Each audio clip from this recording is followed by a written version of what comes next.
प्यारे पशु पालकों, सत श्री अकाल। मैं डॉक्टर एम हुन पारखे पशु मादा रोग ਅਤੇ ਪ੍ਰਸੂਤੀ ਵਿਭਾਗ ਮਹਿਕਮੇ ਤੋਂ ਗੁਰੂ ਅੰਗਦ ਦੇਵ ਵੈਟਨਰੀ ਅਤੇ ਐਨੀਮਲ ਸਾਇੰਸਿਸ ਯੂਨੀਵਰਸਿਟੀ ਤੋਂ ਜੋ ਵਿਸ਼ਾ ਮੈਨੂੰ ਦਿੱਤਾ ਗਿਆ ਹੈ ਉਹ ਹੇਆ ਸਮਕਾਲੀਕਰਨ 'ਤੇ ਹੈ। ਪਿਛਲੇ ਕਈ ਸਾਲਾਂ ਤੋਂ ਤਕਰੀਬਨ 20 ਸਾਲਾਂ ਤੋਂ ਮੇਰਾ ਇਸ ਫੀਲਡ ਦੇ ਵਿੱਚ ਤਜਰਬਾ ਹੈਗਾ ਅਤੇ ਮੈਂ ਕੁਝ ਗੱਲਾਂ ਇਹਦੇ ਫਾਇਦੇ ਬਾਰੇ ਤੁਹਾਨੂੰ ਦੱਸਣਾ ਹੈਗਾ ਵੀ ਕਿਉਂ ਕਰਾਉਣਾ ਜ਼ਰੂਰੀ ਹੈ ਅਤੇ ਇਹ ਹੁੰਦਾ ਕੀ ਹੈ। ਹੇਆ ਸਮਕਾਲੀਕਰਨ ਕਹਿੰਦੇ ਕਿਹਨੂੰ ਹੈ।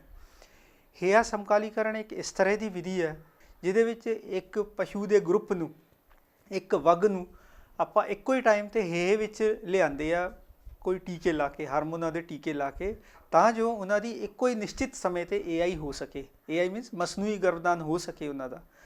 ਅਤੇ ਇਹ ਕਿਉਂ ਵਰਤੋਂ ਵਿੱਚ ਆਇਆ, ਤੁਸੀਂ ਦੇਖਿਆ ਹੋਣਾ ਅਤੇ ਸਾਰਿਆਂ ਨੂੰ ਪਤਾ ਹੁੰਦਾ ਵੀ ਜਦੋਂ ਪਸ਼ੂ ਸੂਹ ਜਾਂਦਾ ਉਸ ਤੋਂ ਬਾਅਦ ਆਮ ਕਰਕੇ ਪਸ਼ੂ ਨੂੰ 60 ਤੋਂ 80 ਦੇ ਦਿਨ ਦੇ ਵਿੱਚ ਗੱਭਣ ਹੋ ਜਾਣਾ ਚਾਹੀਦਾ ਹੈ, ਆਸ ਲੱਗ ਜਾਣਾ ਚਾਹੀਦਾ। ਪਰ ਆਪਾਂ ਦੇਖਦੇ ਹਾਂ ਕਈ ਵਾਰੀ ਵੀ 3 ਮਹੀਨੇ, 4 ਮਹੀਨੇ, 6 ਮਹੀਨੇ, ਕਈ ਵਾਰੀ ਸਾਲ ਟੱਪ ਜਾਂਦਾ ਪਰ ਪਸ਼ੂ ਹੇਆ ਹੀ ਨਹੀਂ ਦਰਸਾਉਂਦਾ ਹੈਗਾ। ਅਤੇ ਇਸ ਚੀਜ਼ ਤੋਂ ਬਚਾਅ ਲਈ ਇਹ ਵਿਧੀ ਆਈ ਸੀ ਪ੍ਰਯੋਗ ਵਿੱਚ ਲਿਆਈ ਜਾਂਦੀ ਹੈ ਅੱਜ ਕੱਲ੍ਹ। ਦੂਜਾ ਇਹ ਵੀ ਜਿਹੜਾ ਡੇਅਰੀ ਕਿੱਤੇ ਦੇ ਵਿੱਚ ਮੁਨਾਫਾ ਘਟ ਰਿਹਾ ਉਹਦਾ ਇੱਕ ਪ੍ਰਮੁੱਖ ਕਾਰਨ ਹੀ ਹੈ ਵੀ ਪਸ਼ੂ ਜਲਦੀ ਗੱਭਣ ਨਹੀਂ ਹੁੰਦੇ।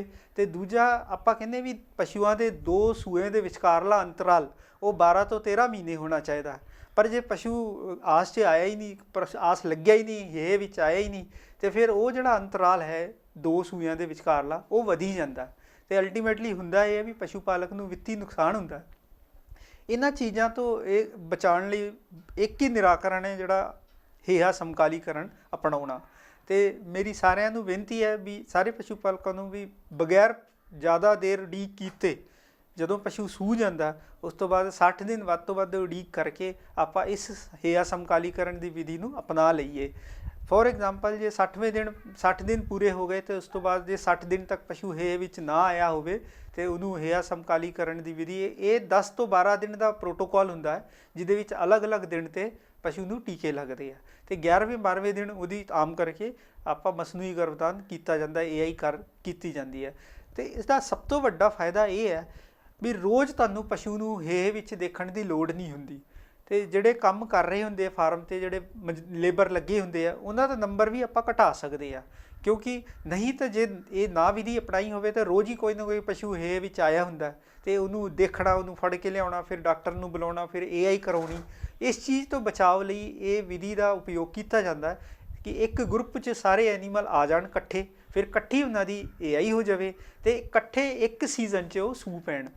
ਹੁਣ ਇਸ ਚੀਜ਼ ਦਾ ਇੱਕ ਫਾਇਦਾ ਇਹ ਵੀ ਹੋ ਗਿਆ ਵੀ ਆਪਾਂ ਪਸ਼ੂ ਨੂੰ ਇਸ ਤਰ੍ਹਾਂ ਮੈਨੇਜ ਕਰ ਸਕਦੇ, ਆਪਾਂ ਇਸ ਤਰ੍ਹਾਂ ਪ੍ਰਬੰਧਨ ਕਰ ਸਕਦੇ ਆ ਵੀ ਆਪਾਂ ਨੂੰ ਪਸ਼ੂ ਉਸ ਵੇਲੇ ਸੂਹ ਜਾਵੇ ਜਿਸ ਵੇਲੇ ਦੁੱਧ ਦੀ ਘਾਟ ਵੈਸੇ ਹੁੰਦੀ ਹੈ ਪਰ ਦੁੱਧ ਦਾ ਬਹੁਤ ਜ਼ਿਆਦਾ ਡਿਮਾਂਡ ਹੁੰਦੀ ਹੈ ਅਤੇ ਉਸ ਵੇਲੇ ਆਪਾਂ ਨੂੰ ਦੁੱਧ ਜ਼ਿਆਦਾ ਚਾਹੀਦਾ ਹੁੰਦਾ।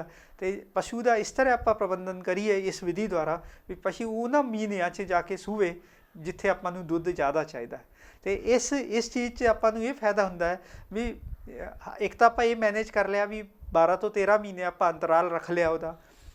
ਦੂਜਾ ਆਪਾਂ ਨੂੰ ਹੇਆ ਲੱਭਣ ਲਈ ਜਿਹੜੇ ਬੰਦੇ ਰੱਖੇ ਸੀ ਆਪਾਂ ਉਹ ਘਟਾ ਸਕਦੇ ਆ। ਨਾਲੇ ਉਹਨਾਂ ਜੋ ਨਿਸ਼ਾਨੀਆਂ ਇਸ ਤੋਂ ਬਾਅਦ ਆਉਂਦੀ ਹੈ ਹੇਆ ਦੀਆਂ ਉਹ ਪ੍ਰੋਮੀਨੈਂਟ ਹੁੰਦੀ ਹੈ, ਮਤਲਬ ਕਾਫੀ ਜ਼ਿਆਦਾ ਕੁਸ਼ਲ ਹੇਆ ਪਰੀਖਣ ਹੋ ਸਕਦਾ। ਉਹ ਲੇਬਰ ਜਿਹੜੇ ਲੱਗੇ ਆ ਉਹ ਹੋਰ ਜ਼ਿਆਦਾ ਮਾਹਿਰ ਹੋ ਜਾਂਦੇ ਆ ਪਸ਼ੂ ਨੂੰ ਲੱਭਣ ਵਾਸਤੇ। ਇਸ ਵਿਧੀ ਤੋਂ ਬਾਅਦ 60% ਮੱਝਾਂ ਜਿਹੜੀਆਂ ਹੈ ਤਕਰੀਬਨ ਉਹ ਸ਼ਾਮ ਨੂੰ 6 ਵਜੇ ਤੋਂ ਲੈ ਕੇ ਸਵੇਰੇ 6 ਵਜੇ ਤੱਕ ਬੋਲ ਹਟਦੀਆਂ।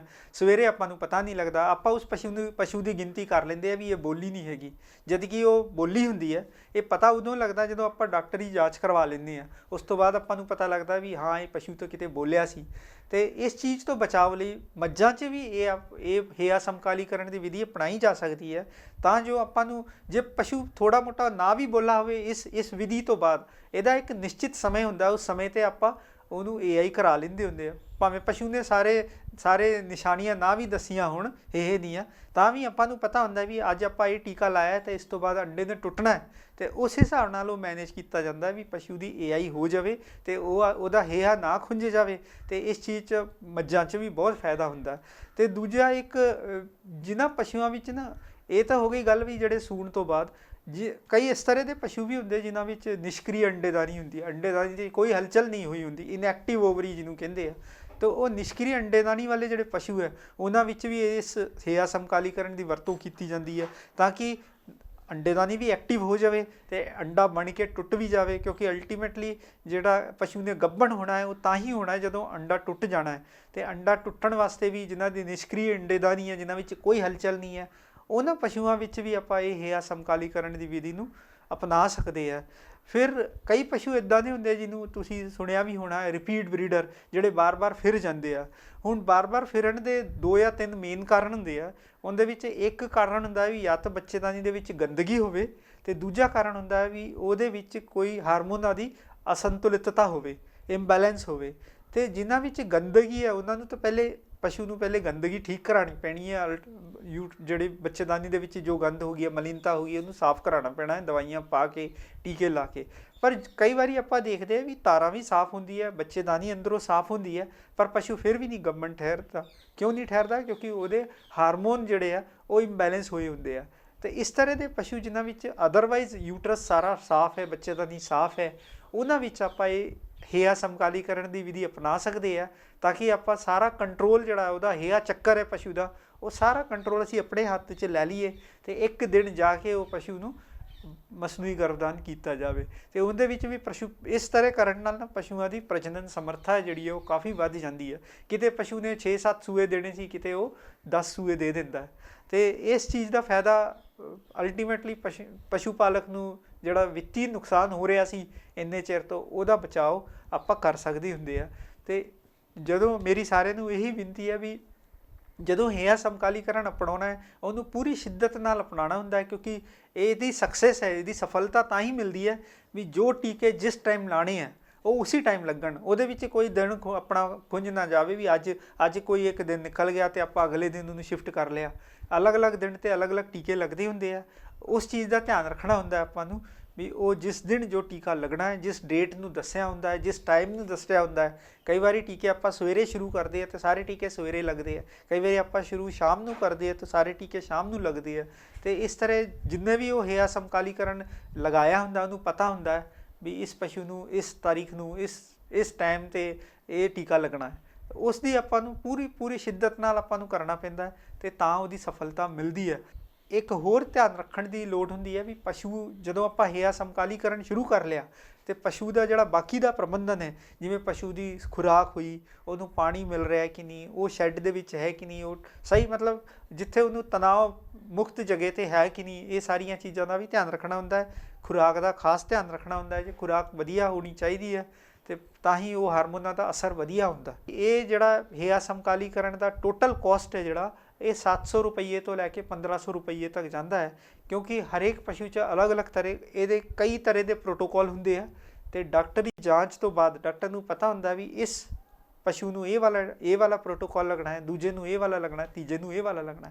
ਤੇ ਆਪਾਂ ਉਸ ਹਿਸਾਬ ਨਾਲ ਇਹਦਾ ਡਿਵੀਜ਼ਨ ਕਰ ਦਿੰਦੇ ਹਾਂ ਤੇ ਜਿਸ ਪਸ਼ੂ ਨੂੰ ਜੋ ਪ੍ਰੋਟੋਕੋਲ ਠੁਕਦਾ ਹੋਇਆ ਉਹ ਵਾਲਾ ਪ੍ਰੋਟੋਕੋਲ ਆਪਾਂ ਲਾ ਦਿੰਦੇ ਹਾਂ। ਤੇ ਇਸ ਤਰ੍ਹਾਂ ਜਿਹੜਾ ਸਭ ਤੋਂ ਬੇਸਿਕ ਪ੍ਰੋਟੋਕੋਲ ਹੈ ਉਹ 700 ਰੁਪਈਏ ਤੋਂ ਸ਼ੁਰੂ ਹੁੰਦਾ। 700 ਤੋਂ ਲੈ ਕੇ ਇਹ 1500 ਰੁਪਈਏ ਤੱਕ ਇਹਦੀ ਇੰਨਾ ਖਰਚ ਆ ਜਾਂਦਾ ਹੈ। ਜਿਹੜੇ ਕਈ ਬੜੀ ਦੇਰ ਦੇ ਅੜੇ ਹੋਏ ਪਸ਼ੂ ਵੀ ਹੈ, ਜਿਹੜੇ ਗੱਭਣ ਨਹੀਂ ਠਹਿਰ ਰਹੇ, ਬਹੁਤ ਚਿਰ ਤੋਂ ਖੜੇ ਹੈ, ਉਹ ਵੀ ਕਈ ਵਾਰ ਇਸ ਵਿਧੀ ਨਾਲ ਗੱਭਣ ਠਹਿਰ ਜਾਂਦੇ ਆ।